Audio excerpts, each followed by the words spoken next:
Здравствуйте еще раз. Тема сегодняшнего семинара – это мое учение о духе, способ духовного создания материи. В данной структуре учения я показываю, каким образом дух Бога, причем единого Бога, создавая, например, материю, олицетворен физическим телом человек. То есть в человеке есть Дух Божий, в связи с этим его материя, она очень плотно соприкасается именно с Духом Бога в действии. То есть мы, вообще говоря, когда рассматриваем способ именно духовного создания материи, то рассматриваем методологию применения действия Бога по отношению к тому, как человек должен действовать, чтобы получить сопоставимое практически управление и получить при этом тот уровень управления, когда он получает материю как духовную, так и физическую. Потому что Бог, когда Он создал человека, Он получил материю, которая духовна изначально, потому что его дух, значит, то есть дух человека, он сразу же, в первую очередь, был изначально в человеке, вообще говоря, до его создания, ибо это есть Дух Божий. И по аналогии с этим мы вполне можем говорить о том, что когда человек создает духовным действием материю, то изначально в его духовном аспекте управления должно быть то, что у человека практически должен быть аналогичный некий, да, такой уровень, где человек, создавая какую-то материю, изначально для этой материи имеет уже уровень, при котором данная материя может как бы опереться на этот уровень. То есть дух человека может опереться, например, на дух Бога, да, изначально существовавший до его создания. Также любой материальный объект, который создает человек, например, даже при лечении ткани, при восстановлении ткани, этот объект должен опираться обязательно на какой-либо предшествующий уровень. И этот уровень – это есть действие Бога своей душой. Вот здесь вот термин надо понимать совершенно однозначно. Действие Бога именно душой Бога мы сразу же выделяем тот уровень, который для человека говорит о бесконечном и одновременно о статичном уровне. То есть душа изначально всегда бесконечно развита у человека. То есть он, в принципе, просто познает зачастую некие аспекты или элементы даже, да, своей души. Также элементом души Бога, вот здесь очень важное понятие, является проявление его души в условиях, когда человек создает. То есть человек может фактически, получается, да, на логике, видеть душу Бога, когда душа Бога, значит, создает определенную платформу для того, чтобы человек мог создавать какой-то элемент свой, да, одухотворенный своим, например, духовным действием. Но когда мы переходим к понятию духовного действия, то рассмотрим, предположим, простой какой-то момент. Человек что-то создает своими руками. Предположим, это некие сложные какие-то системы, пусть это какие-то варианты там, припаивания плат, да, в условиях именно техногенизированного общества, то понятие духа, вот присутствие Духа Божьего заключается здесь в том, что, учитывая, что, вообще говоря, вся материя создана именно Духом Бога в том числе, то Дух Божий присутствует, вообще говоря, просто в пространстве, получается. Раз Дух Бога присутствует в пространстве, то любое действие руками одухотворено Богом. Руки человека похожи на действие души Бога. И получается, что, например, руки – это есть изначальная платформа для другого объекта информации. Вот человек какую-то, предположим, микроплату спаял, значит, или какой-то сделал прибор, он, получается, этот прибор имеет вот этот несущий, как бы, да, уровень, это есть руки человека.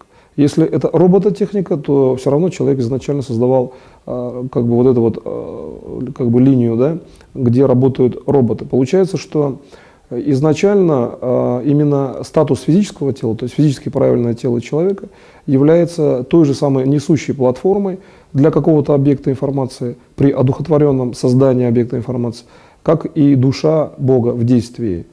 И здесь по аналогии мы можем на логике сделать просто сопоставление и сказать, что физическое тело человека это душа Бога в действии, когда речь идет именно об одухотворенном действии человека по созданию какого-то объекта информации, но именно одухотворенного и именно духом.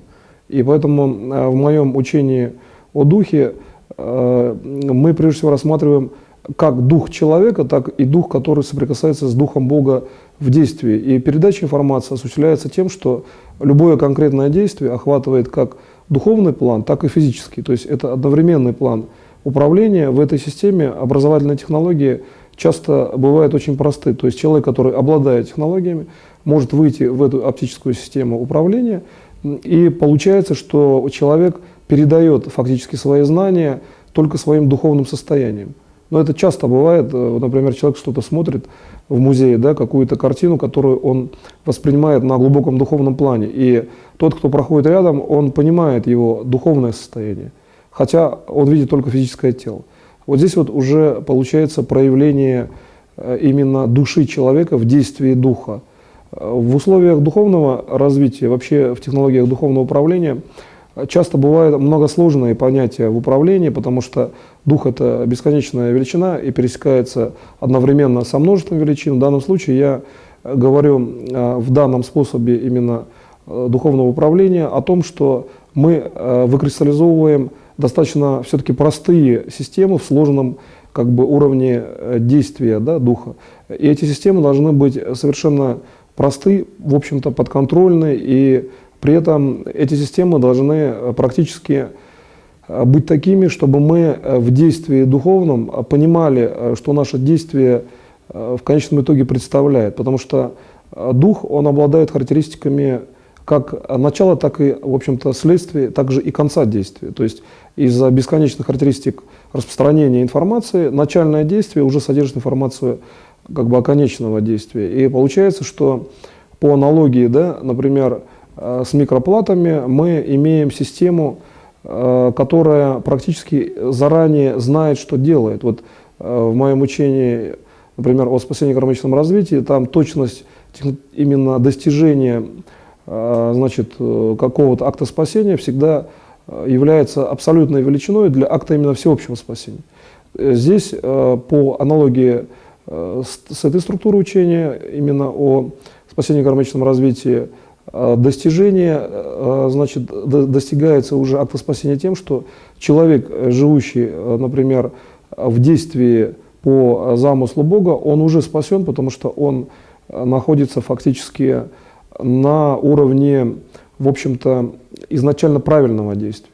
И получается, я здесь специально вот применил такое сравнение, как аналогия с действием, да, микроплаты некой, что человек, действующий именно духовно и создающий духовные системы управления, когда он работает с этой же микроплатой, он уже контролирует ее следующее все развитие. Потому что один уровень контроля, который существует, например, в начальном действии, это, как правило, всегда бесконечно следующий уровень контроля. То есть вот для души Бога нет понятия, предположим, когда один контроль, предположим, устойчив, а следующий контроль может быть следствием. Для Бога каждый следующий контрольный уровень, он абсолютен по своему уровню как бы всеобщего контроля.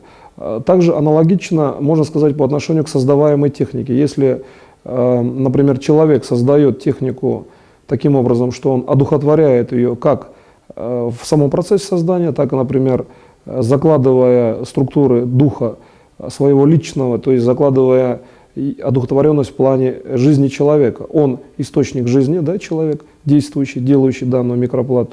И он же дает как бы шаблон, который невозможно уничтожить в данной микроплате. То есть создается техника, которая в перспективе тогда не уничтожит человека. Вот именно эта технология может быть заложена по отношению к любой технической системе. Если мы перейдем к этому уровню, значит, управления, как к уровню, значит, ну, как бы статусов коллективного сознания, то есть в коллективном сознании есть очень существенно сейчас фракция, где люди создают техногенные системы.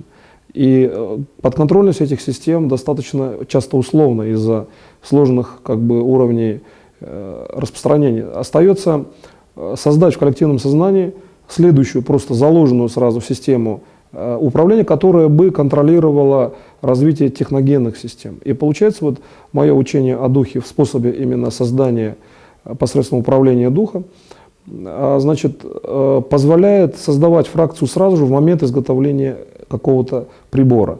И получается, что этот прибор, он уже не сможет уничтожить там человека, то есть создателя, потому что в каких-то случаях функции просто не будут как реализованы, если, например, прибор начинает действовать там против человека. И здесь по аналогии, да, скажем, ну, с приборостроением, если мы хотим сделать, например, лечение человека посредством духовного действия, где есть одухотворение, например, уровня, значит, ну, в общем, какой-то тканевой системы, да, если эта ткань имеет некую патологию, и одновременно создать ткань, то, в общем-то, мы имеем неисчерпаемый уровень тогда информации по созданию ткани. То есть нам достаточно на духовном уровне войти как бы именно в духовный план клеточной системы, вот, что есть духовная составляющая вашего же духа для данной клеточной системы. И вы получаете бесконечное количество способов восстановления одной маленькой там, материальной клетки. И получается, что вопрос даже не в количестве клеток, может быть, это целый организм даже. Вопрос только в том, что когда вы смотрите на действие души Бога, как на платформу, да, опять несущую, вы видите, как душа Бога создает вас. То есть вы очень просто и очень прозрачно это видите. То есть это видно совершенно конкретно, что движениями событий жизни душа Бога создает вас, ваш организм, ваши действия. И события жизни в этом случае одухотворены именно тем, что душа Бога действует как бы в пространстве Духа Бога в данном случае. То есть, хотя душа – это и создающая структура для Духа, тем не менее мы ее видим как бы внутри, внешним уровнем. Все равно, что вот наше сознание воспринимает, там, предположим, внешнюю природу, да, но тем не менее мы же можем сказать, что наше сознание может идентифицировать объекты правильно, даже если мы не проникаем ну, там, технически в какую-то вещь. Например, если не сверлить стол, ясно, что внутри может находиться, да, предположим, там, определенная материя. То есть способ исследования реальности, при котором элемент фиксации каких-то предшествующих действий является основополагающим для следующего исследования. То есть сознание человека, которое ведет его правильно, например, в каких-то ситуациях жизни, значит, можно сделать вывод, что сознание правильно воспринимает следующий уровень, по крайней мере, другого инструмента часто у человека нет, да, например, для логической фазы устойчивого управления. И получается, что если мы на духовном уровне рассмотрим действие Бога тоже так же, то сознание Бога – это есть Его Дух, действующий вокруг как бы Его души. При локальном проявлении души Бога в управлении событиями по тому уровню, когда человек создает духовным образом.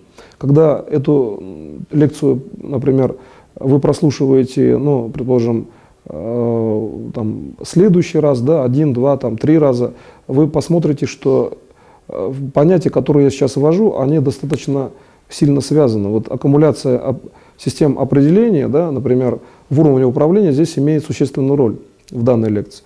Потому что я, в принципе, все время строю управление вокруг духовного действия человека, где духовное действие – это есть придание духовных характеристик объекту действия, да, ну, тому объекту, который человек создает, в том числе и создание самого объекта.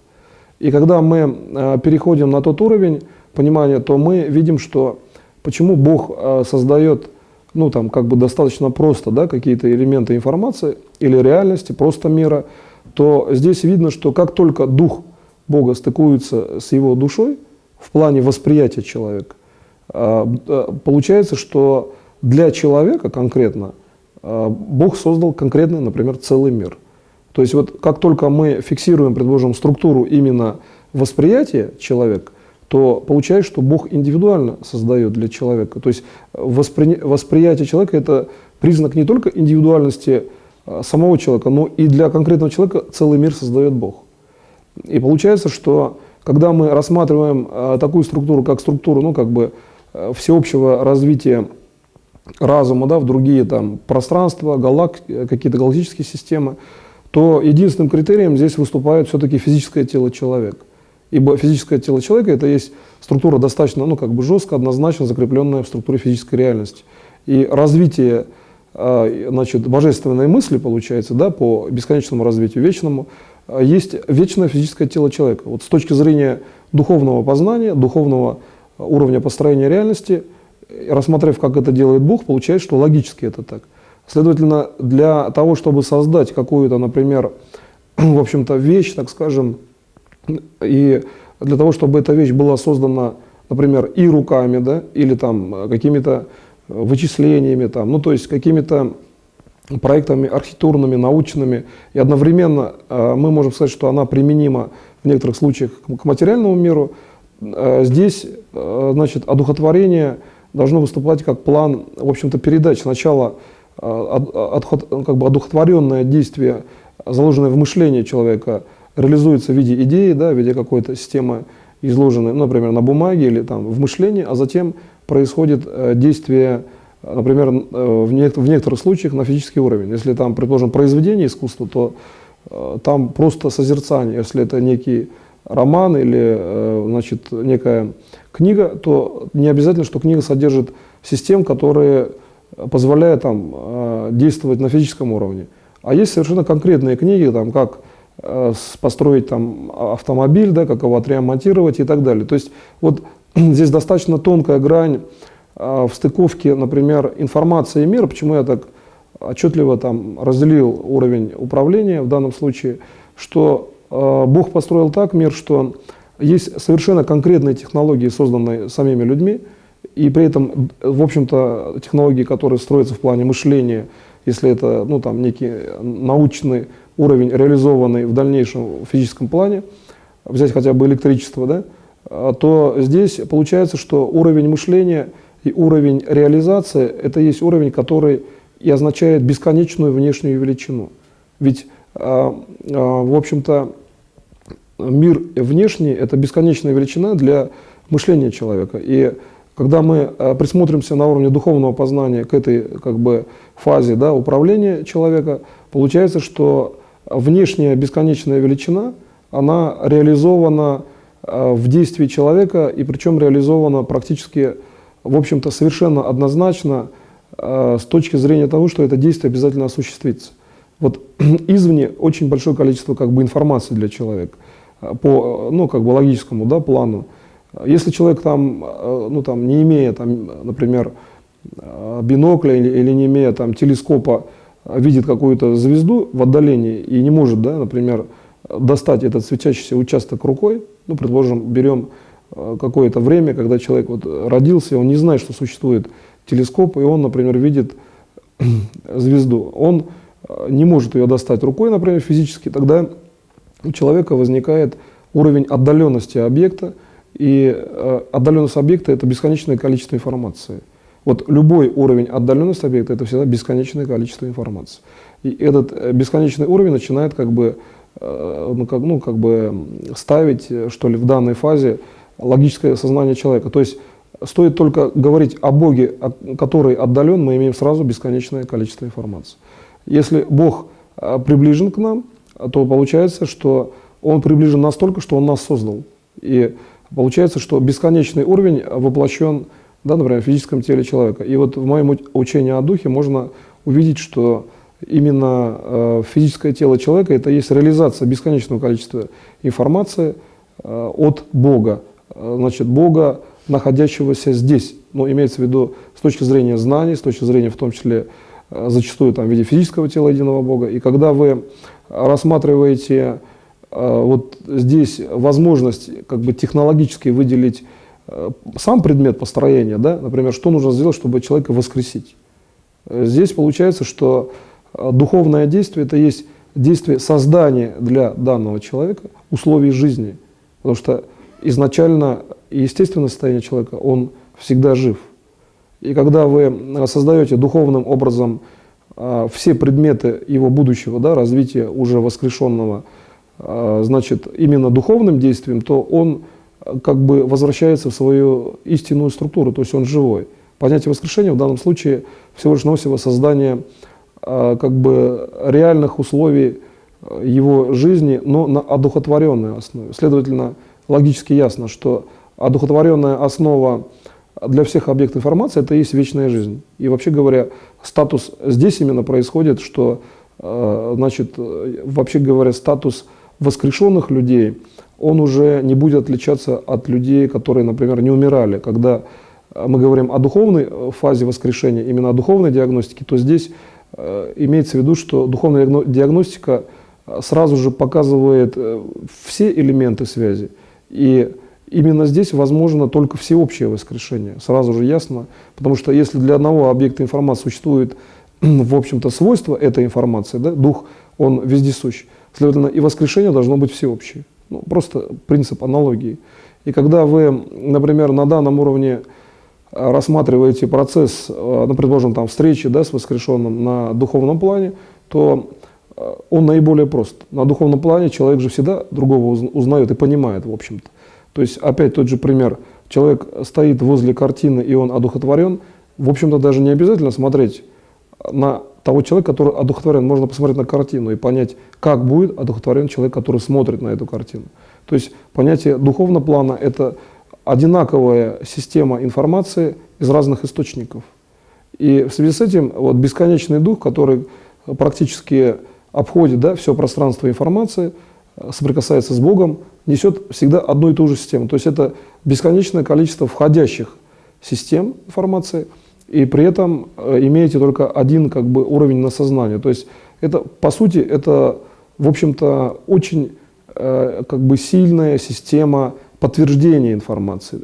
Когда вы диагностируете на духовной основе, вы имеете практически ну, как бы многоканальную в минимальном приближении систему, которая дифференцирует много источников и как бы воспроизводит некую среднюю составляющую, которая является уже истинным источником, и вы воспринимаете как именно источник управления. И получается, что диагностическая именно система управления именно вот духовного плана, то есть дух, видящий правильно, он может ведь в принципе сразу же менять в лучшую сторону. То есть как бы не задумываясь, можно менять в лучшую сторону. Для этого просто нужно сделать какое-то логическое действие, чтобы отрицательно, возможно, развивающее событие было бы как бы сразу же, значит, направлено, да, например, в положительное русло. Для этого нужно создать некий источник контроля за развитием духовной фракции. Так как дух видит правильно и он не ошибается, следовательно, внешний источник это может быть только душа. Но здесь есть маленький нюанс. Душа, реализованная в физическом теле. Вот контроль может быть осуществлен именно только так за духовной фракцией, которая, например, создает событие. Если мы поставим задачу вот, создать событие просто духовном уровне управления, то есть, например, душа – это контрольный уровень, да, сознание – это управляющий уровень, и при этом мы в чистом виде хотим выделить как бы, фракцию события, где событие создает только дух. Тогда получается, что абсолютным как бы, атрибутом этого действия является физическое тело человека, потому что физическое тело человека в данном случае является уровнем, из которого происходит, в общем-то, вся совокупность действий. Если мы ну, там, исходим из того, что действие происходит не вне физического, ну, например, там, через внешний образ, да, через дерево, какой-то фракции сознания. Да, через дерево можно создать там, другое дерево или, например, там, вырастить, улучшить, но при этом мы работаем, в общем-то, как через фильтр, одним уровнем. И сказать точно, что именно эта фракция работала, здесь уже нельзя достоверно, потому что будут пересечения и так далее. И когда мы говорим о действии из физического тела, мы говорим о том, что существует совершенно конкретное пространство физического тела в информации, совершенно конкретное пространство, которое определено изначально Богом, но при этом это пространство развивается лично вами. Вот физическое тело – это принцип вашего личного развития. Личный выбор человека – это и есть его физическое тело изначально, духовный выбор человека. То есть физическое тело – это есть тот выбор, который человек, в общем-то, сделал, получается, до своего уровня, да, физической организации. И этот уровень был духовный. Тогда, получается, чем он сделал? Он сделал душой, которая знала о том, какое будет тело. Душа знает все вперед в этом случае. И здесь получается, что вот это знание – это есть место, где находится уже конкретное событие. Вот здесь будьте повнимательнее в плане том, что здесь совершенно конкретная технология. Оптика души – это знание, где находится событие, да, как правило, это как бы некий просто один стержень, как бы силовой. Да. Второй уровень – само событие, выделенное в действии, оно соотнесено в сторону Бога, в сторону вечного развития. Тогда мы получаем совершенно четко фракцию работы духа. Вот в данном случае я выделил именно фракцию работы духа. Дух работает, и видно, как он работает. То есть видно, как дух создает материю. И когда вы начинаете входить в эту область структуры собственного сознания, а сознание – это вы сами, все ваше тело в данном случае – это есть сознание, но сознание действия Бога. И когда вы начинаете получать эту информацию, то ваше тело, во-первых, оно может очень быстро восстанавливаться тогда.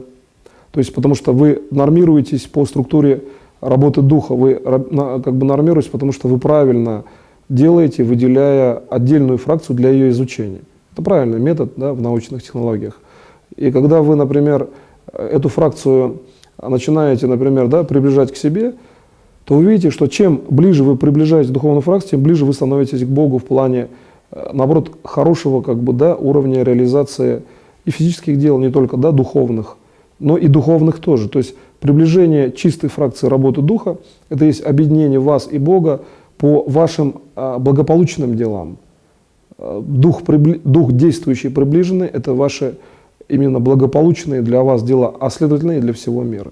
И здесь вы можете увидеть, что весь мир, он по сущности абсолютно, в общем-то, созидателен, потому что мы имеем мир как мир вечно развивающийся, когда мы видим Бога впереди себя, то есть идущего впереди, дающего или логические цели, или там, материальные, или информационные. И для того, чтобы увидеть Бога, имеющего да, бесконечную характеристику в скоростях обмена информацией, получается, нужно обязательно все-таки распространить свое управление через духовный спектр, чтобы его понять в динамике. Ведь человек больше привык понимать в динамике некие действия. Он двигается, да, создаются какие-то элементы внешнего мира. И получается, что душа человека, она больше всего олицетворена именно тем, что дух, создающий реальность, как бы поставляет информацию в определенные точки души, для того, чтобы понимание было осознанно душевно, то есть перешло в сознание как бы не по скоростным характеристикам, а по душевному состоянию. И здесь ясно, что дух связан с душевным состоянием далее, в результате того, когда он совершает какие-то действия. Но душевное состояние, оно существует всегда, да? Значит, дух действует всегда. Например, почему всегда работает сердце? С точки зрения души Бога, сердце – это есть проявление духа человека, так как Бог видит сердце человека. То есть Бог может видеть на духовном уровне так же, как на физическом. То есть для него нет различия. И дух действующий дает работу сердца. Это есть как раз присутствие Бога, да, в человеке в виде материального органа, в виде, например, одной клетки, да, например, и, ну, находящейся в сердце. Но по аналогии, когда дух охватывает все системы, мы получаем, что каждая клетка получается равнозначна.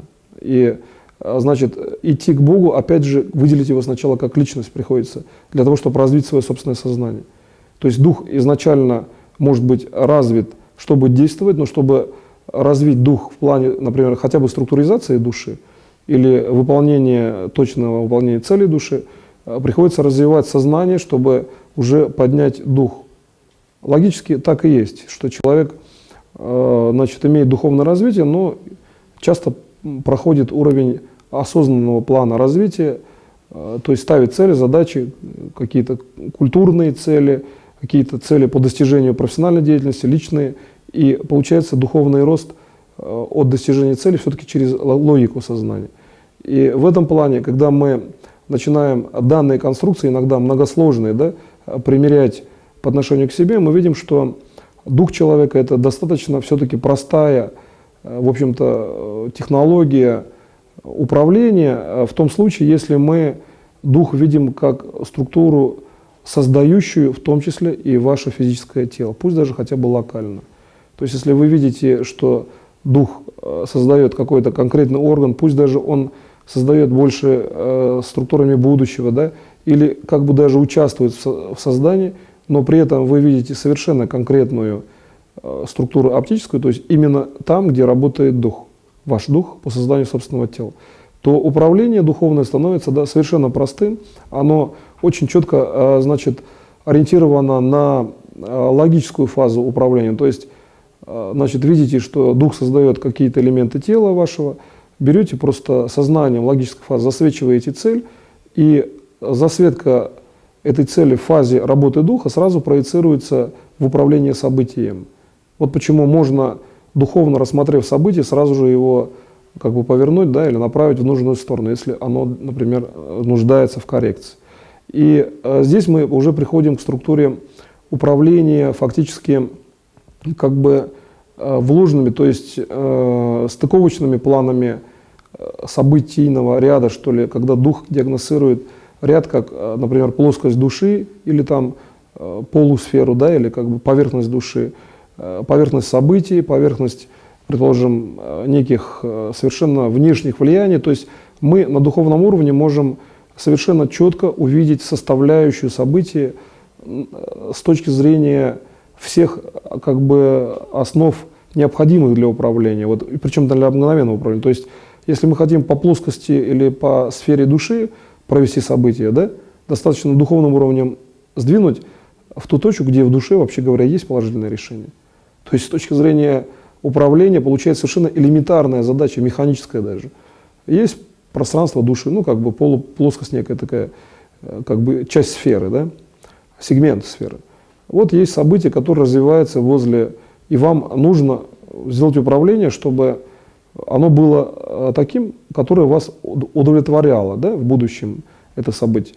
Достаточно просто духовно зафиксировать, как бы сканирующим уровнем одним, вот свет события возник, и дальше логикой просто взять его и протянуть до той точки души, где событие нормализовывается. Но в принципе достаточно просто хотя бы дотянуть до уровня души, до вот этой границы, где начинается душа в оптике. Как только вы сюда довели, вы получаете норму, потому что душа же сразу передает как бы по всей структуре информацию. Если вы еще умудрились попасть в точку души, которая именно нормирует сразу, да, как бы, то еще лучше. То есть тогда вы получаете еще устойчивость управляющей фазы. И, казалось бы, сложная, да, как бы в техническом уровне реализации система управления духом не всегда, как я сказал, она сложная, но бывает усложненная. В некоторых случаях позволяет очень просто совершать управление путем просто-навсего выделения точной системы, как бы пространственного расположения управляющих систем, оптики там, души, духа и сознания. Когда мы начинаем дальше развивать эту структуру, то мы видим, что во фракции сознания, то есть в логической фазе, человек может иметь полностью все знания, посланные Богом для конкретного уровня его реализации. Если мы рассматриваем, конечно, уровень собственным духом, уровень управления и уровень следующего действия. Почему так происходит? Если мы берем, например, сферу сознания, и эту сферу, значит, воспринимаем как сферу, предположим, там, следующего действия. Да? Мне нужно, предположим, там, прочитать какие-то слова, которые бы вот в текущей лекции, в текущем семинаре показывали, как всем людям научиться, например, там, спасти всех и одновременно, да, решить свои события. Вот эта сфера должна, ну, предположим, она действительно находится здесь.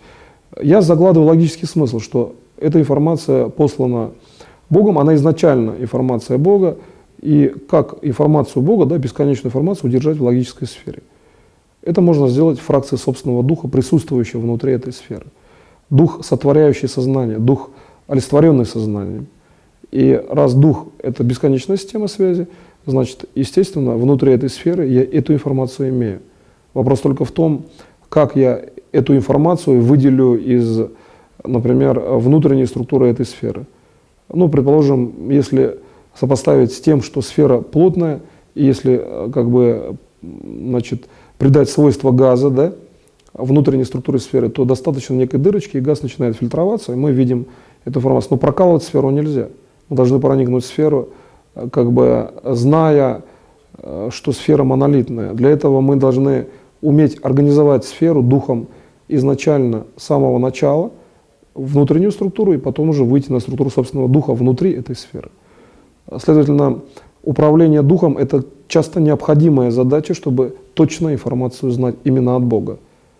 И только духовное познание может фактически дать именно от Бога информацию людям. То есть если мы, предположим, имеем эту информацию в себе, то есть единый Бог, физическое тело единого Бога передает информацию всем людям, да, всем элементам реальности, то у человека существует на самом деле еще задача передать эту структуру другим элементам реальности. Как сделать так, чтобы как бы разумный статус, да, всех внешних объектов информации был сопоставим с точки зрения взаимоуправляемости. Ну, человек может сказать человеку, и они могут договориться, да, если взаимоуправляемость. А как можно сделать так, чтобы все внешние элементы были также управляемы? Например, мышление человека и элемент управляется, предположим, да? Для этого нужно просто-навсего духовные сферы, идущие от человека, так же, как Бог дает человеку, передавать любым объектам информации. Значит, любой другой объект должен, вообще говоря, что-либо делать, как-то развиваться, чтобы тоже, да, эту технологию освоить фактически. Если человек, он развивается по образу и подобию Божьему, причем на уровне бесконечного развития, то любой другой объект информации, получается, он развивается практически по образу и подобию человеку в действии. И когда мы этот механизм знаем, мы понимаем, что наш дух охватывает все явления реальности практически, потому что его задача развить всю внешнюю реальность. И когда мы это знаем, мы можем на духовном уровне очень четко видеть огромное пространство, сразу воспринимать. То есть огромное количество информации. И, предположим, вы там проводите лечение, там, предположим, там, большого количества людей, да? На духовном уровне вы можете видеть их одновременно и в общем, и при этом для вас одновременность действия будет совершенно такая же, как и общее действие для всех. То есть на духовной основе нет разделения практически в уровне понимания частного элемента и общего элемента. Также и видение Бога, то есть физическое зрение Бога, оно точно такое же. Бог воспринимает одновременно и в общем практически так же, как человек воспринимает духом. И можно сказать, что глаза Бога – это есть действие духа человека. А по сути структура глаза, да, внутреннее содержимое глаза – это есть дух человека. То есть через дух человека, через его духовный рост, в общем-то, проглядывается зрение Бога, причем единого Бога. И получается, что значит, ну, человек, например, да, развивая свой дух в какую-то из сторон, значит, действует присутствие Бога в каком-то элементе мира. То есть человек проводит фактически зрение Бога, да, его присутствие, его контроль своим духовным ростом. То есть он тоже помогает Богу, то есть фактически как бы берет на себя волю, собственную волю, показать Богу следующий уровень мира, следующее свое действие. И вот в моем учении о Духе это очень важная величина, где человек по своей собственной воле, путем духовного действия, значит, показывает Богу, что делает он. Ну, например, сам человек. Да? При этом человек показывает прежде всего свое собственное действие. Он, ну, в рамках, да, этических мер, он, как правило, не показывает действия другого. То есть человек открывает свой собственный мир. И получается, что открытие собственного мира с помощью все-таки Бога и при полном присутствии Бога – это есть очень устойчивая позиция. Ведь можно таким образом научиться строить вот эту оптическую нишу собственного развития, что, значит, не затрагивая, да, миры других людей, постоянно, значит, наращивать резервные функции собственного мира. То есть мир, он такой же, но там нет, например, войн, да? Там нет ядерного уничтожения. Стоит только внутренней структуре зафиксировать до уровня достижимости этого момента, мир точно не будет уничтожен. Ибо внутренняя духовная проекция в присутствии Бога – это и есть весь внешний мир. То есть я сейчас вам показал переход, где ваше управление переходит во внешний мир. И часто же духовный уровень человека, он такой есть, что крепкий духом человека, вокруг него и события, да, так складываются. Предложим там, Великую Отечественную войну, когда много случаев зафиксированных, когда как бы при очень сильной зоне, да, боевых действий человек не имел никаких поражений. Это как бы, ну, некий духовный кокон, то есть уровень, когда он строит собственный мир, или там сложная ситуация у космонавтов, то есть некие экстремальные ситуации. Но экстремальные, они как бы порождают некие такие как компенсаторные функции, и они должны еще совпасть в это время, чтобы пользоваться не экстремальными системами управления а создавать такие системы, ну, как бы на логике, просто на духе, на творческом уровне управления, достаточно только лишь выделить управляющие фракции и их сознательно подвести под структуру как бы, да, жесткого развития. Но ведь по сути, когда мы говорим о том, чтобы не было возможной, да, например, глобальной катастрофы, то здесь все равно речь идет о том, что человек находится все равно в экстремальных в плане условиях, что возможно глобальная катастрофа. Следовательно, он должен быть настолько духовно силен, чтобы ее предотвратить просто с духовным сдерживанием, духовной фиксацией этой реальности. И когда вы эту вот нормальную реальность фиксируете на уровне духа, где дух человека стыкуется с духом Бога, то точно не происходит вот этой глобальной катастрофы. Можно дойти и до того, чтобы не было локальных катастроф при наличии там, времени, да, и так далее. И получается, я привел к тому, что дух человека, который сдерживает, он очень плотно стыкуется, практически он неразрывен с духом Бога. То есть вот здесь я в чистом виде выявил дух Бога, который идет к человеку, как бы находится извне от человека. И там, где он не разделен, мы видим благополучие мира, там, ну, нормальное здоровье, да, вечное развитие цивилизации. Там, где начинаются системы как бы раздела, то есть дух человека действует, например, в каких-то тех нюансах, которые, например, ну, как бы в первую очередь нужны, возможно, самому человеку, то возникает элемент тот, что либо человек должен познать задачу Бога и ее сделать, да, и потом делать свои действия, либо все-таки сохранять лучший уровень неразрывности. А как его сохранять, да? Дух – это динамичная система. Значит, сохранять можно просто настроем души, то есть положением, статикой души.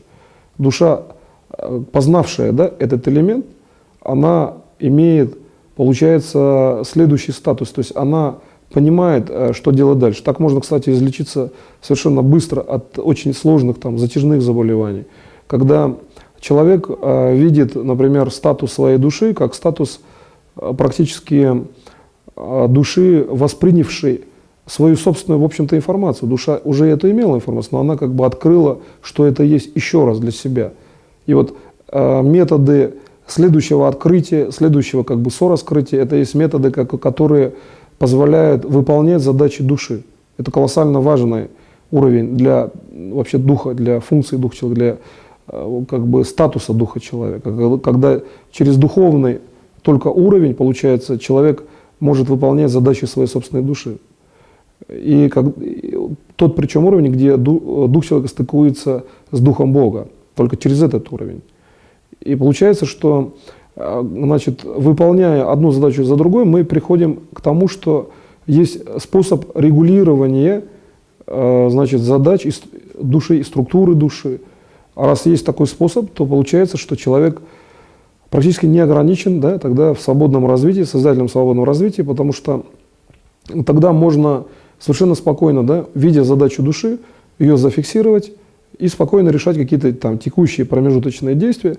Ну, как маяк светит вот именно задача души изначально, которая, в принципе, при определенных действиях, не совсем даже направленных часто на именно какое-то точное решение, вот душа – это все-таки бесконечная конструкция, показывает, что вот здесь решение произошло. То есть вы получили решение. Например, если рассматривать там теорию реинкарнации, то ведь там ставился вопрос все-таки решения изначального вопроса. То есть ведь, ну, предположим, там человек проходил и там, мог не наступить, да, на растение, но он, например, там, наступил в какой-то из жизни, и он посчитал, что в следующий раз не надо наступать на это растение. И он может проходить систему реинкарнации, когда он уже не наступит, но чтобы он был в той же ситуации по времени, надо создавать ему тогда, получается, какие-то ситуации однотипные, да? Однотипная ситуация по времени – это совсем часто разная ситуация по логике. Он не всегда воспринимает их как ситуации одни и те же. Поэтому происходят как бы системы, ну вот эти вот реинкарнации. Чтобы вот в современных условиях уже выйти от системы реинкарнации в плане именно вечной жизни в физическом теле, здесь просто надо сознательно воспринимать, что нужно душе, и сознательно регулировать структуру управления, где более сложные понятия, которые требуют времени, да, могут быть зафиксированы, то есть вы должны иметь силу, значит, фиксировать управление в нужной точке и спокойно заниматься своими делами, а как бы более сложные конструкции, которые, например, душа ставит как управляющие конструкции, вы, в общем-то, их рассматриваете как статичные и спокойно реализовываете. То есть эти конструкции, ну, как бы в той фазе находятся, что они позволяют вам делать как ваши личные дела текущие, так одновременно как бы держатся в той позиции, пока вы не наберете материал и не реализуете более глобальные задачи души. А это же тоже состояние духа, это, в общем-то, максимальная воля человека. Он может держать статичные события, как бы на них не реагировать, но приходит время, реагирует, но часто бывает, что события да сами приходят в благоприятный уровень. Ведь душа, изначально созданная Богом, уже все имела в качестве нормы. И именно божественное действие, когда как бы события приходят в норму как бы без дополнительного действия, путем просто того, что человек решает свои текущие задачи. Они тоже, эти задачи, например, такие, которые решаются созидательными методами, например, да, управление через всеобщее спасение, но тем не менее человек тогда контролирует ситуацию. Вот принцип контроля – это присутствие разума Бога. Вот это как бы некая такая стяжка существует, оптическая, которая контролирует статическое событие, динамическое, и разум Бога, то есть разум, который, в общем-то, умеет как личность управлять, то есть олицетворенный разум.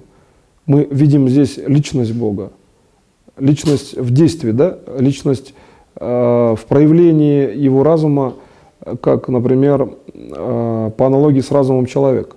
Но разум Бога и разум человека в бесконечном действии – это, в общем-то, одно действие изначально, идущее от начального уровня Бога, от единого, но при этом развитое путем образовательных, да, как бы технологий.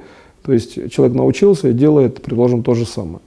Но не делать то же самое в конечном итоге он не может. Он при вечном развитии все равно научится делать так же, чтобы вечно развиваться. То есть, в принципе, существует совершенно однозначный уровень поведения человека. Совершенно однозначный в плане разумного действия. Почему люди не пересекаются друг с другом там на улицах, они ходят по определенным траекториям, делают определенные дела, имеется в виду не пересекаются, то есть не наталкиваются. Да? Если абстрагировать, что вот у человека, скажем, ну там завязали глаза, например, да, и он должен идти с точки зрения как бы абстрактного управления, что он не рассматривает реальность и просто идет как бы в мире, да, с точки зрения Бога, который создал человека, такая задача осуществляется тем, что он действует разумно, так же, как и действует Бог, практически в плане именно вечного развития. Вот здесь получается, что разум человека и разум Бога могут стыковаться совершенно точно именно только в структуре вечного развития.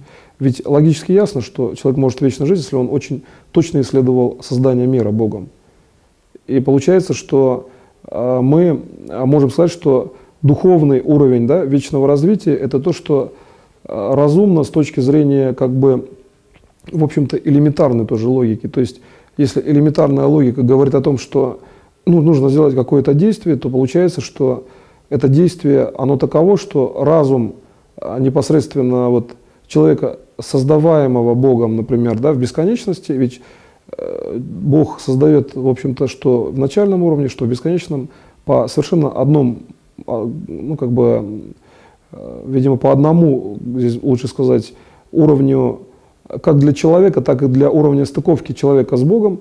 И когда вы, значит, смотрите вот эту составляющую как бесконечную величину, она, в общем-то, описываема как именно бесконечность, дающая дух человека. То есть бесконечность, которая содержит дух уже воплощенный, да, в структуре, предположим, там, физической реальности, то есть в будущей структуре физической реальности. И вот эта вот достаточно сложно, в общем-то, описываемая система, это есть вечная жизнь души и духа вместе с физическим телом человека. И вот эта информация, она показывает тогда, как жить физическому телу человека, для того, чтобы он жил вечно. То есть в каких ситуациях на что-то, да, реагировать, на что-то не реагировать, какие технологии там, самоуправления применять, какие технологии там, управления внешней реальностью применять. И именно стыковка физической реальности с практически, ну, как бы бесконечным уровнем духа показывает, что эта стыковка – это есть физическое тело человека, действующее по познанию законов Бога. Именно где физическое тело стыкуется все-таки в большей степени по личностному плану с уровня бесконечного развития. И я, в принципе, здесь специально показал структуру управления таким образом, что вы эту структуру рассматриваете как вот, в общем-то, в сегодняшней лекции как многосложную, где элементом уже управления, ну, к которому мы пришли, является дух в чистом виде фактически, дух создающий, как ваше физическое тело вечное, также будущую реальность, тоже вечную, и также реагирующий со всеми системами, как, ну, как бы уровень передачи информации. То есть мы видим и дух, и одновременно понимаем, что тогда физическое тело вечно, когда мы ну, видим, в общем-то, сам дух и его работу. То есть, когда дух вечный работает, ясно, как тогда работает тело по законам вечности. И принцип очень простой. Часто духовное состояние человека как бы направляет на какие-то элементарные действия. Да? Если он, ну, предположим, там в чем-то озабочен или встревожен, это одни действия физического тела, духовное состояние направляет человека. Если наоборот, там радостен, то другие. В принципе, человек с этим очень знаком. Дух направляет человека, просто главное понимать, что это ваш собственный дух определяет позицию управления. То есть выделение фракции света собственного духа в данном случае есть точность, потому что есть другие оптические характеристики управления, там внешняя среда, предположим, да, и так далее. Поэтому в качестве самостоятельной работы вы постараетесь выделением чистой фракции духовного управления сделать управление по созданию объекта, и далее этот объект должен быть одновременно и созданным, и одновременно одухотворенным вами. На этом я заканчиваю сегодняшний семинар. Спасибо большое за внимание.